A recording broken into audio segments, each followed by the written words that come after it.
تفہیم القرآن سید ابوالعلا مودودی سورہ ہجر آیات 49 تا 77۔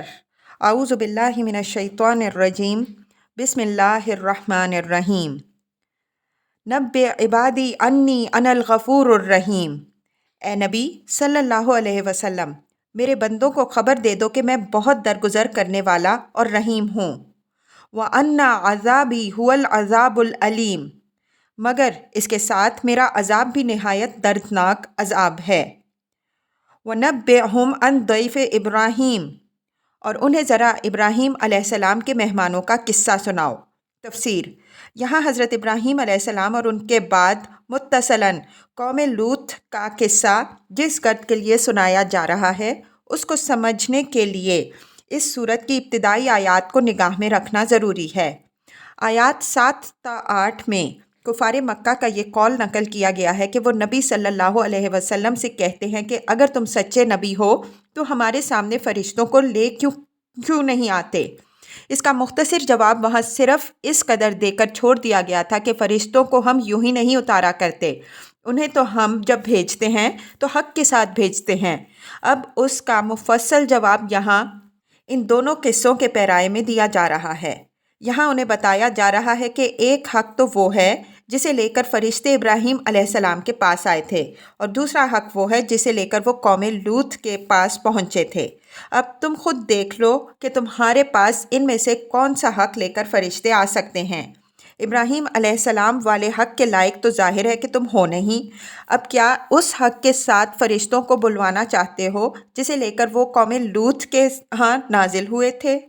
اس دخلوا علیہ قالوا سلاما، اس دخلوا علیہ فقالوا سلاما، جب وہ آئے اس کے ہاں اور انہوں نے کہا سلام ہو تم پر۔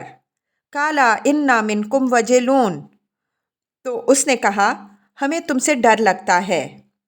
قالوا لا توجل انا نبشرک بغلام علیم، انہوں نے کہا ڈرو نہیں، ہم تمہیں ایک بڑے سیانے لڑکے کی بشارت دیتے ہیں۔ تفسیر: یعنی حضرت اسحاق علیہ السلام کے پیدا ہونے کی بشارت، جیسا کہ سورہ ہود میں بصراحت بیان ہوا ہے۔ قَالَ أَبَشَّرْتُمُونِی عَلَىٰ أَم مَّسَّنِیَ الْکِبْرُ فَبِمَ تُبَشِّرُونَ، ابراہیم علیہ السلام نے کہا کیا تم اس بڑھاپے میں مجھے اولاد کی بشارت دیتے ہو؟ ذرا سوچو تو صحیح کہ یہ کیسی بشارت تم مجھے دے رہے ہو۔ قَالُوا بَشَّرْنَاكَ بِالْحَقِّ فَلَا تَكُن مِّنَ الْقَانِطِينَ، انہوں نے جواب دیا ہم تمہیں برحق بشارت دے رہے ہیں، تم مایوس نہ ہو۔ قَالَ وَمَن يَقْنَطُ مِن رَحْمَةِ رَبِّهِ إِلَّا الضَّالُّونَ، ابراہیم علیہ السلام نے کہا اپنے رب کی رحمت سے مایوس تو گمراہ لوگ ہی ہوا کرتے ہیں۔ قَالَ فَمَا خَطْبُكُمْ أَيُّهَا الْمُرْسَلُونَ، پھر ابراہیم علیہ السلام نے پوچھا اے فرستادگان الہی، وہ مہم کیا ہے جس پر آپ حضرات تشریف لائے ہیں؟ تفسیر: حضرت ابراہیم علیہ السلام کے اس سوال سے صاف ظاہر ہوتا ہے کہ فرشتوں کا انسانی شکل میں آنا ہمیشہ غیر معمولی حالات ہی میں ہوا کرتا ہے، اور کوئی بڑی مہم ہی ہوتی ہے جس پر وہ بھیجے جاتے ہیں۔ قالوا انا ارسلنا الی قوم مجرمین، وہ بولے ہم ایک مجرم قوم کی طرف بھیجے گئے ہیں۔ تفسیر: اشارے کا یہ اختصار صاف بتا رہا ہے کہ قوم لوط کے جرائم کا پیمانہ اس وقت اتنا لبریز ہو چکا تھا کہ حضرت ابراہیم علیہ السلام جیسے باخبر آدمی کے سامنے اس کا نام لینے کی قطعاً ضرورت نہ تھی، بس ایک مجرم قوم کہہ دینا بالکل کافی تھا۔ الا آل لوط، صرف لوط علیہ السلام کے گھر والے مستثنیٰ ہیں۔ انا لمنجوہم اجمعین، ان سب کو ہم بچا لیں گے۔ الا امرأتہ قدرنا انہا لمن الغابرین، سوائے اس کی بیوی کے جس کے لیے اللہ فرماتا ہے کہ ہم نے مقدر کر دیا ہے کہ وہ پیچھے رہ جانے والوں میں شامل رہے گی۔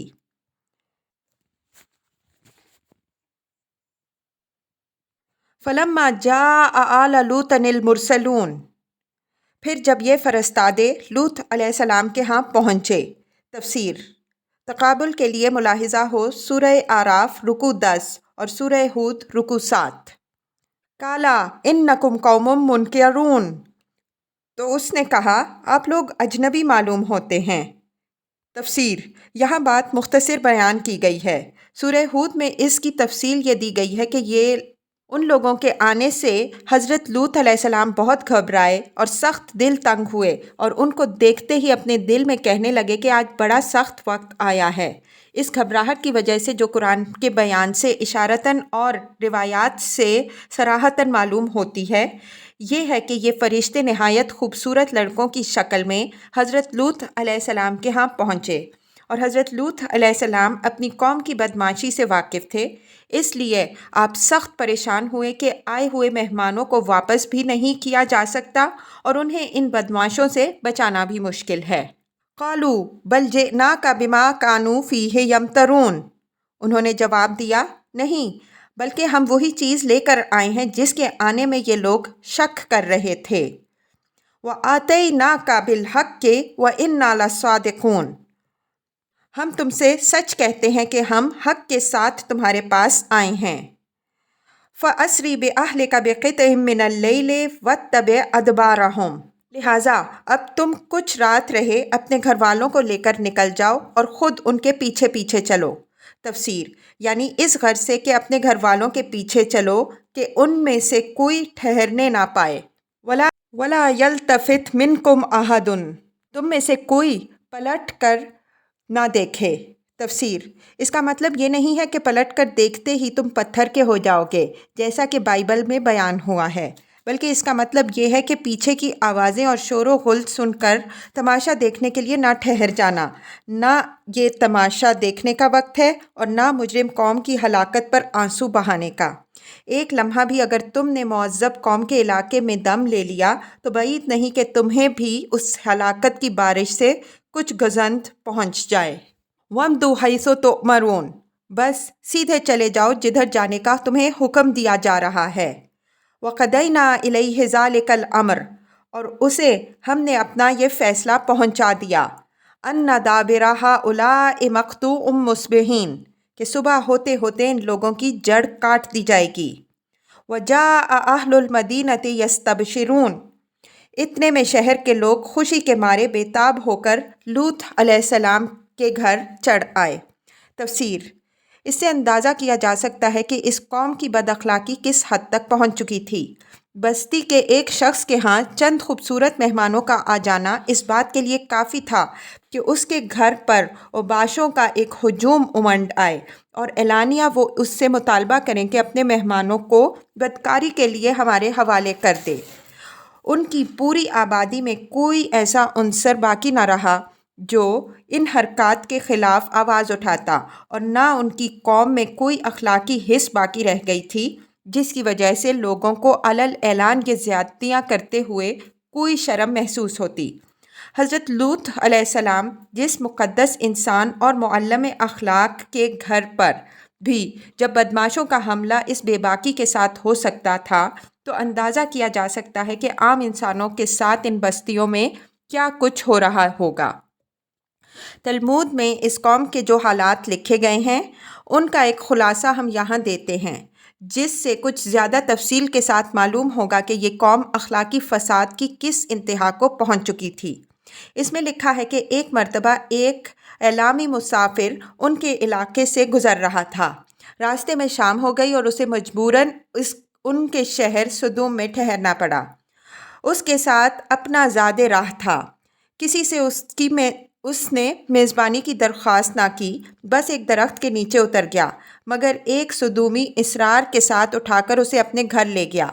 رات اسے اپنے ہاں رکھا اور صبح ہونے سے پہلے اس کا گدھا اس کے زین اور مال تجارت سمیت اڑا دیا۔ اس نے شور مچایا مگر کسی نے اس کی فریاد نہ سنی، بلکہ بستی کے لوگوں نے اس کا رہا سہا مال بھی لوٹ کر اسے نکال باہر کیا۔ ایک مرتبہ حضرت سارہ علیہ السلام نے حضرت لوط علیہ السلام کے گھر والوں کی خیریت دریافت کرنے کے لیے اپنے غلام کو سدوم بھیجا۔ وہ غلام جب شہر میں داخل ہوا تو اس نے دیکھا کہ ایک سدومی ایک اجنبی کو مار رہا ہے۔ غلام نے اسے شرم دلائی کہ تم نے بے کس مسافروں کے ساتھ کیا سلوک رکھا ہے، مگر جواب میں سرے بازار غلام کا سر پھاڑ دیا گیا۔ ایک مرتبہ ایک غریب آدمی کہیں سے ان کے شہر میں آیا، کسی نے اسے کھانے کو نہ کچھ دیا۔ وہ فاقے سے بدحال ہو کر ایک جگہ گر پڑا کہ حضرت لوط علیہ السلام کی بیٹی نے اسے دیکھ لیا اور اس کے لیے کھانا پہنچایا۔ اس پر حضرت لوط علیہ السلام اور ان کی بیٹی کو سخت ملامت کی گئی اور انہیں دھمکیاں دی گئیں کہ ان حرکتوں کے ساتھ تم لوگ ہماری بستی میں نہیں رہ سکتے۔ اس طرح کے متعدد واقعات بیان کرنے کے بعد تلمود کا مصنف لکھتا ہے کہ اپنی روزمرہ کی زندگی میں یہ لوگ سخت ظالم، دھوکے باز اور بد معاملہ تھے۔ کوئی مسافر ان کے علاقے سے بخیریت نہ گزر سکتا تھا، کوئی غریب ان کی بستیوں سے روٹی کا ایک ٹکڑا نہ پا سکتا تھا۔ بارہا ایسا ہوتا کہ باہر کا آدمی ان کے علاقے میں پہنچ کر فاقوں سے مر جاتا اور یہ اس کے کپڑے اتار کر اس کی لاش کو برہنہ دفن کر دیتے۔ بیرونی تاجر اگر شامت کے مارے وہاں چلے آتے تو برسر عام لوٹ لیے جاتے اور ان کی فریاد کو ٹھٹھوں میں اڑا دیا جاتا۔ اپنی وادی کو انہوں نے ایک باغ بنا رکھا تھا جس کا سلسلہ میلوں تک پھیلا ہوا تھا۔ اس باغ میں وہ انتہائی بے حیائی کے ساتھ اعلانیہ بدکاریاں کرتے تھے اور ایک حضرت لوط علیہ السلام کی زبان کے سوا کوئی زبان ان کو ٹوکنے والی نہ تھی۔ قرآن مجید میں اس پوری داستان کو سمیٹ کر صرف 2 فقروں میں بیان کر دیا گیا ہے کہ وَمِن قَبْلُ كَانُوا يَعْمَلُونَ السَّيِّئَاتِ، وہ پہلے سے بہت برے برے کام کر رہے تھے، اور أَإِنَّكُمْ لَتَأْتُونَ الرِّجَالَ وَتَقْطَعُونَ السَّبِيلَ وَتَأْتُونَ فِي نَادِيكُمُ الْمُنكَرَ، تم مردوں سے خواہش نفس پوری کرتے ہو، مسافروں کی راہ مارتے ہو اور اپنی مجلسوں میں کھلم کھلا بدکاریاں کرتے ہو۔ قالا، لوط علیہ السلام نے کہا، ان هؤلاء ضیفی فلا تفضحون، بھائیوں یہ میرے مہمان ہیں، میری فضیحت نہ کرو۔ واتقوا اللہ ولا تخزون، اللہ سے ڈرو اور مجھے رسوا نہ کرو۔ قالوا اولم ننہک عن العالمین، وہ بولے کیا ہم بارہا تمہیں منع نہیں کر چکے کہ دنیا بھر کے ٹھیکیدار نہ بنو؟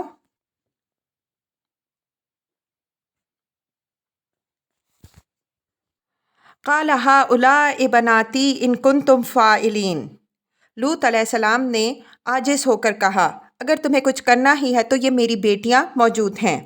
تفسیر، اس کی تشریح سورہ ہود کے حاشیہ 87 میں بیان کی جا چکی ہے۔ یہاں صرف اتنا اشارہ کافی ہے کہ یہ کلمات ایک شریف آدمی کی زبان پر ایسے وقت میں آئے ہیں جب کہ وہ بالکل تنگ آ چکا تھا اور بدمعاش لوگ اس کی ساری فریاد سے بے پرواہ ہو کر اس کے مہمانوں پر ٹوٹے پڑ رہے تھے۔ لعمرک، تیری جان کی قسم اے نبی صلی اللہ علیہ وسلم، انہم لفی سکرتہم یعمہون، اس وقت ان پر ایک نشہ چڑھا تھا جس میں وہ آپے سے باہر ہوئے جاتے تھے۔ فَأَخَذَتْهُمُ الصَّيْحَةُ مُشْرِقِينَ، آخر کار پو پھٹتے ہی ان کو ایک زبردست دھماکے نے آ لیا۔ فَجَعَلْنَا عَالِيَهَا سَافِلَهَا وَأَمْطَرْنَا عَلَيْهِمْ حِجَارَةً مِّن سِجِّيلٍ، اور ہم نے اس بستی کو تلپٹ کر کے رکھ دیا اور ان پر پکی ہوئی مٹی کے پتھروں کی بارش کی۔ تفسیر، یہ پکی ہوئی مٹی کے پتھر ممکن ہے کہ شہاب ثاقب کی نوعیت کے ہوں، اور یہ بھی ممکن ہے کہ آتش فشانی، انفجار، والکینک ایرپشن کی بدولت زمین سے نکل کر اڑے ہوں اور پھر ان پر بارش کی طرح برس گئے ہوں، اور یہ بھی ممکن ہے کہ ایک سخت آندھی نے یہ پتھراؤ کیا ہو۔ ان فی ذالک لآیات للمتوسمین، اس واقعے میں بڑی نشانیاں ہیں ان لوگوں کے لیے جو صاحب فراست ہیں۔ وَإِنَّهَا لَبِسَبِیلٍ مُقِیم، اور وہ علاقہ جہاں یہ واقعہ پیش آیا گزرگاہ عام پر واقع ہے۔ تفسیر، یعنی حجاز سے شام اور عراق سے مصر جاتے ہوئے یہ تباہ شدہ علاقے راستے میں پڑتے ہیں، اور عموماً قافلوں کے لوگ تباہی کے ان آثار کو دیکھتے ہیں جو اس پورے علاقے میں آج تک نمایاں ہیں۔ یہ علاقہ بحر لوط، بحیرہ مردار کے مشرق اور جنوب میں واقع ہے، اور خصوصیت کے ساتھ اس کے جنوبی حصے کے متعلق جغرافیہ دانوں کا بیان ہے کہ یہاں اس درجے ویرانی پائی جاتی ہے جس کی نظیر روئے زمین پر کہیں اور نہیں دیکھی گئی۔ ان فی ذالک لآیۃ للمؤمنین، اس میں سامان عبرت ہے ان لوگوں کے لیے جو صاحب ایمان ہیں۔